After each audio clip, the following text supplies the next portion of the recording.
Et bienvenue à toutes et à tous, et aujourd'hui on se retrouve pour parler de Le Mans Ultimate, une nouvelle vidéo nous racontant un petit peu ce qui va se passer dans la prochaine mise à jour du jeu qui risque d'être une belle mise à jour le 25 février, donc là où je tourne la vidéo dans 5 jours.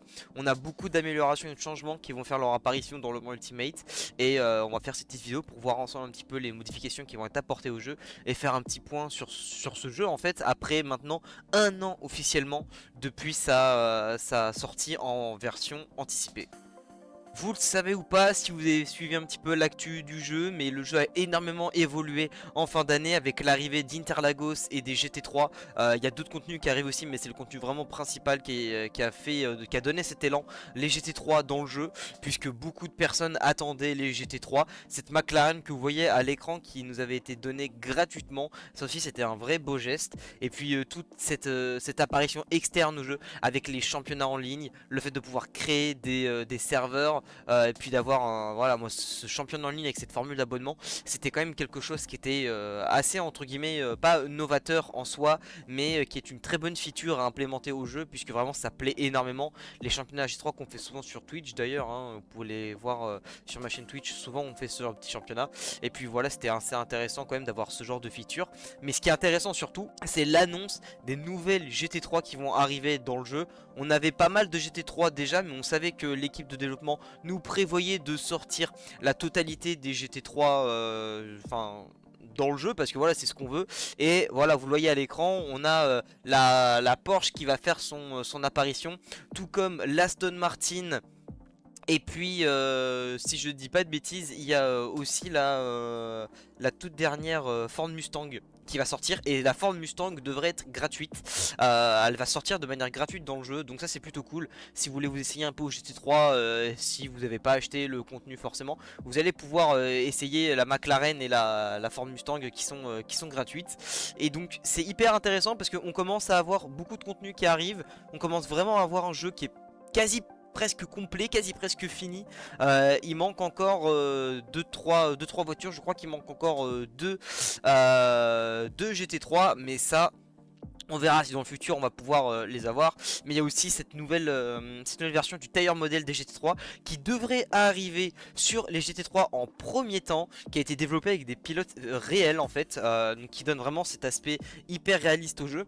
Et normalement, si c'est ok et que c'est bien réglé avec les GT3, ça devrait arriver sur les catégories suivantes. Donc comptez là les LMP2 et les hypercars. Alors je suis pas sûr qu'ils le fassent sur les GTE, mais en tout cas ça devrait arriver sur les différentes catégories et on devrait pouvoir normalement ressentir un niveau de stabilité beaucoup plus puissant que ce qu'on avait avant, ce qui nous permettrait d'attaquer bien plus que ce qu'on peut faire avant, parce que c'est vrai qu'aujourd'hui quand on joue parfois, je le ressens par rapport à d'autres simus, on peut un petit peu moins attaquer ou moins taper dedans que sur certaines d'autres simulations, et que par rapport à la réalité on voit souvent que les voitures sont collées au bitume, voilà, elles ont de très bonne stabilité. Et c'est vrai que par rapport à ce petit visage qu'on a dans la réalité, les voitures dans les jeux vidéo sont généralement pas autant stables. Mais en tout cas, c'est intéressant de voir ce que cette mise à jour va donner. Je suis très impatient de pouvoir tester ça dans 5 jours. On testera ça, on fera une vidéo, il y a un live Twitch pour tester ça.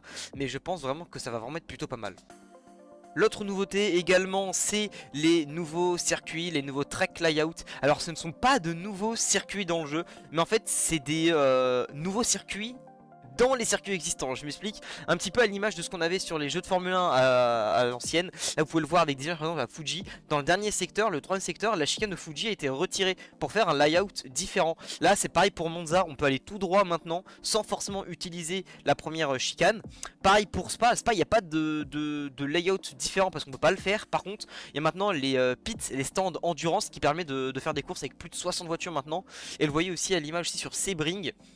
Ce sont vraiment des versions de circuits différentes. Vous avez peut-être dû en voir sur Kota, pareil aussi sur Bahreïn. Il y a Bahreïn aussi qui est indiqué avec différentes versions du circuit qui sont plutôt sympas à faire avec certaines voitures. Alors est-ce que ce sera vraiment quelque chose d'hyper intéressant, d'hyper concret en soi dans le jeu? On va dire pas forcément, mais c'est toujours cool d'avoir une version différente du contenu qu'on peut avoir d'origine, puisqu'en fait certains vont aimer, certains vont trouver ça que c'est un petit peu inutile, mais moi en tout cas je trouve que c'est cool d'avoir fait ce genre de mise à jour. Et puis on va vraiment avoir des layouts hyper intéressants, comme le fameux layout extérieur du circuit de Bahreïn. Et surtout, et ça va être hyper marrant, le circuit de la Sarthe, Le Mans, sans chicane, un petit peu en version historique entre guillemets. Dans les jeux, je sais qu'il était appelé comme ça dans Gran Turismo à l'époque, il n'y a pas de chicane, donc du coup on peut aller directement taper des vitesses de pointe ahurissantes, ça va être fou. Et puis il y a aussi cette amélioration au niveau du HUD. Alors on va faire une petite pause sur le HUD, parce que il y a pas mal de nouveaux points et qui sont hyper intéressants. Déjà, vous le voyez sur le petit standing ici qu'on essaie, donc en fait les indications au niveau des positions. Maintenant on a le pourcentage de donc alors eux ils disent normalement ils disent batterie dans la version originale en anglais, mais en fait vu qu'on a l'énergie avec avec le fuel, voilà, vous voyez ça, vous avez le fuel normal et vous avez la version énergie de la voiture. C'est l'énergie qui nous sera donc euh, écrite ici. C'est toujours intéressant à prendre en considération, hein, c'est plutôt cool comme feature. On a une petite amélioration de la box avec le timing qui nous affichera le nombre de tours qu'on fait et le nombre de tours qu'on a à faire dans les courses, avec le dernier tour et puis le meilleur tour en course bien évidemment, et puis bien évidemment le petit relatif avec le current et puis tout le tralala. On a aussi un petit ajout ici de schéma de dégâts au niveau des voitures. Il y a des petits exemples qui sont montrés à certains moments dans la vidéo si je dis pas de bêtises. Euh, on peut voir là par exemple, yep, ici que l'avant est jaune, ce qui dit qu'on a des dégâts plus poussés à l'avant de la voiture.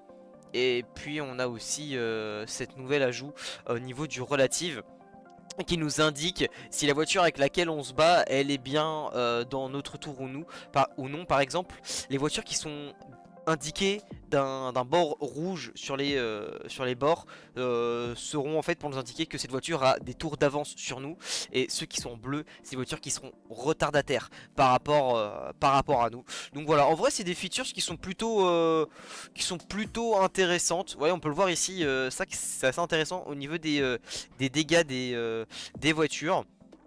Voilà, on peut voir jusqu'à où est-ce que c'est poussé. Donc en vrai c'est plutôt cool, c'est plutôt sympa je trouve. Et puis en vrai de toute façon ça va donner un petit renouveau au jeu entre guillemets. Vous le savez, le Ultimate se base sur le championnat du monde d'endurance, sur le WEC, et donc du coup ça veut dire, et ça c'est hyper important par rapport à d'autres simus, qu'on n'a pas de couverture chauffante. Et maintenant il est possible de pouvoir régler ce réglage de si on veut ou pas avoir les couvertures chauffantes sur les pneus, et un nombre limité ou illimité entre guillemets de pneumatiques. Ça peut être hyper intéressant pour les serveurs online et les courses ranked, pour avoir voilà, des courses d'endurance avec un certain nombre de trains de pneus limités. Je sais que ça se fait beaucoup sur ACC, mais en tout cas c'est toujours cool d'avoir cette petite features en plus. Et puis ça nous rappelle que vraiment on est sur un jeu qui est compliqué au début à mettre les pneus en température. Ça reste beaucoup plus intéressant qu'un jeu entre guillemets basique. Alors on va pas se mentir, moi je préfère avoir des pneus très très froids, voilà, hein, par rapport à un racing où les pneus sont très chauds dès le début. Mais voilà, ça c'est que mon avis perso. Et puis ça va être hyper intéressant de voir aussi ce que ça va pouvoir se faire avec les serveurs online. Ça va être très intéressant de voir ce qui va suivre. Et puis de toute façon, dès qu'on aura des championnats et des courses qui vont arriver, je pense que ça va vraiment exploser, que ce soit au point de vue communautaire ou même pour les ligues en fait, qui vont se faire sur le jeu. On en avait entendu parler, on savait que ça allait arriver. On va voir maintenant le principe et le système d'équipe dans Le Mans Ultimate qui va arriver avec voilà, les invitations par rapport à une team. Vous pourrez faire votre team avec les personnes que vous voulez, dire qui est pilote, qui est technicien, voilà, qui va être juste spectateur. Et vous allez pouvoir faire aussi vos propres livrets personnalisés. Et puis on a aussi cette petite feature qui devra arriver. On va avoir le circuit du Qatar qui va arriver. Et comme on en parlait tout à l'heure, deux nouvelles GT3 qui devraient arriver.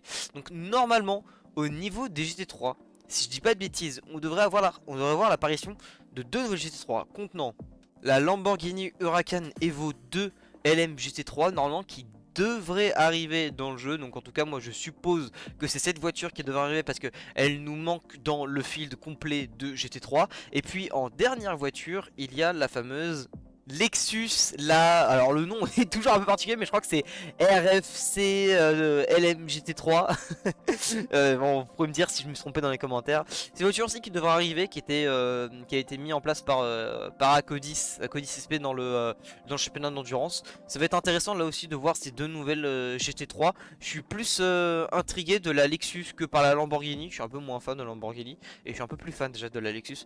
Donc j'ai très hâte de voir ce que ça va pouvoir être en termes de feeling et de ressenti dans le force feedback. À part ces améliorations, pas vraiment de ajout au niveau de la physique ou du force feedback. On va attendre un peu plus longtemps entre guillemets pour avoir des améliorations, mais pour l'instant il n'y a vraiment pas besoin. Moi je trouve qu'il est vraiment très bon. Certains vont se dire que ouais en fait non il est pas assez bon que ça, mais je peux vous assurer que c'est un des meilleurs retours de force que vous allez pouvoir avoir sur le marché. Et le jeu est d'une accessibilité folle. Pour faire une petite comparaison, alors c'est assez simple à faire, mais le jeu si vous le prenez en version full, vraiment full, on est autour des 82 euros pour le jeu au niveau complet, donc avec tout le contenu GT3, GTE, Hypercar, tous les circuits. Et allez, on va rajouter peut-être jusqu'à 92 euros si on prend l'abonnement qui nous permet de jouer au championnat online. Donc on a moins de 100 euros, un jeu qui est très compétitif, qui a un très bon online, qui a une très bonne communauté, qui a beaucoup de contenu. Et par exemple si on compare ça, parce que j'aime bien comparer parce que ça prouve voilà, que quand on a deux bonnes simus sur le marché, les deux vont faire leur maximum pour pouvoir être la meilleure, ce qui donne après des simus incroyables. C'est ce qui se passe généralement avec les consoles entre PlayStation et Xbox. Et bah là je trouve quand on regarde par rapport à iRacing qu'on est sur le meilleur rapport qualité-prix, puisque iRacing, si on comprend tout le contenu qu'il y a sans prendre en compte l'abonnement, on arrive à un total de 265 dollars à peu près, ce qui nous donne à peu près 250 euros, voilà, autour des 250 euros pour iRacing. Alors est-ce que par rapport à ce qu'il y a sur iRacing, le prix beaucoup plus élevé de celui-ci est-il intéressant par rapport à l'EMU? La réponse est non. Donc très clairement, hein, le jeu aujourd'hui a tout pour être voilà, sur la place de numéro 1 et la tenir pendant vraiment certaines très longues années. Puisque LMU, alors même si c'est un jeu à licence, le jeu a beaucoup moins de moyens que iRacing et arrive à faire de meilleures choses que iRacing. Et ça c'est hyper intéressant à prendre en compte. Ça montre un petit peu que parfois l'équipe d'iRacing, même si on dit ah ouais c'est cool Tonin, parfois l'équipe d'iRacing se fout un petit peu de nous pour le prix qu'on paye. Et là encore dans les 250 euros, j'ai pas compté le prix des abonnements. Donc voilà, iRacing, hein, une petite pique, mais va commencer vraiment falloir à se mettre à jour. Parce que là vraiment vous vous faites éclater par LMU qui rend pour moi la simu numéro 1 sur le marché aujourd'hui.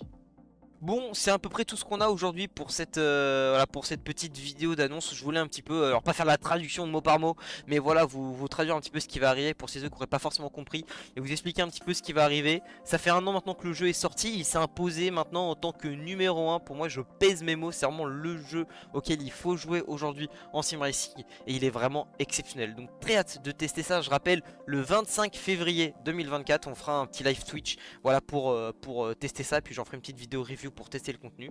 Et puis je vous remercie d'avoir regardé cette petite vidéo. Si vous avez plu, n'hésitez pas à mettre un petit pouce bleu, à vous abonner. Et on se retrouve dans une prochaine vidéo. Ciao ciao.